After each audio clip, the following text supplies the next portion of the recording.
Hello everyone, আজকে আমাকে দেখেই বুঝতে পারছো আমি ভীষণ এক্সাইটেড, কারণ অনেকদিন পর যাচ্ছি কলেজের একটা বন্ধুর সাথে দেখা করতে। আমরা দুজনেই দেখা করেছিলাম নন্দনের কাছে। আসার কথা ছিল অনেক আগে, বাট অ্যাজ ইউজুয়াল দুজনেই লেট করেছি। এন্ড এমন টাইমে এসেছি দুজনেরই ভীষণ খিদে পেয়ে গেছিল, তাই কাছে ছিল হালদিরাম, সেখানেই ঢুকে গেছিলাম। আমরা অর্ডার করেছিলাম একটা মশলা ডোসা, একটা চাইনিজ কম্বো মিল আর একটা লস্যি। এন্ড সত্যি কথা ধোসাটা ভীষণ ভালো খেতে ছিল, বাট চাইনিজ কম্বো মিলটা আমার অতটাও পছন্দ হয়। এন্ড তার থেকেও বাজে লেগেছে আমার এই লস্যিটা। জানি না এক একজনের টেস্ট বাস এক এক রকম হয়, তোমাদের হয়তো ভালো লাগতেও পারে। আর একটা হাস্যকর মোমেন্ট দেখবে,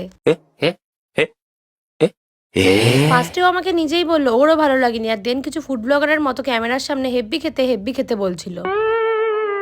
যাই হোক, খাওয়া দাওয়া কমপ্লিট করে আমরা এখন যাচ্ছি ক্যাথেড্রাল চার্চে। প্রথমেই 10 টাকা দিয়ে দুটো এন্ট্রি টিকিট কেটে নিলাম। এন্ড দুজনের আজকে একসাথে একটাও ছবি তোলা হয়নি বলে একটা ভিডিওই করে নিলাম। তোমাদের কোন ফুল ফেভারিট কমেন্ট করে আমাকে জানিও তো। আমার তো সানফ্লাওয়ার ফেভারিট। চার্চের ভেতরে অনেকক্ষণ বসেছিলাম, কিন্তু ক্যামেরা অ্যালাউ নয়, তাই ভিডিও নিই। আর দুটো মেয়ে মিলে ঘুরতে গেছিলাম, 110টা ছবি তো তুলেই নিয়েছি। ওকেও যেতে হবে সল্ট লেক, তাই বেশি দেরি না করে আমরা বাড়ির দিকে রওনা দিলাম। আগের দিন ছিল মা আমার অ্যানিভার্সারি, কিন্তু নিরামিষ ছিল বলে সেলিব্রেট করা হয়, তাই আজকে ফেরার পথে একটা কেক নিয়ে এসেছিলাম।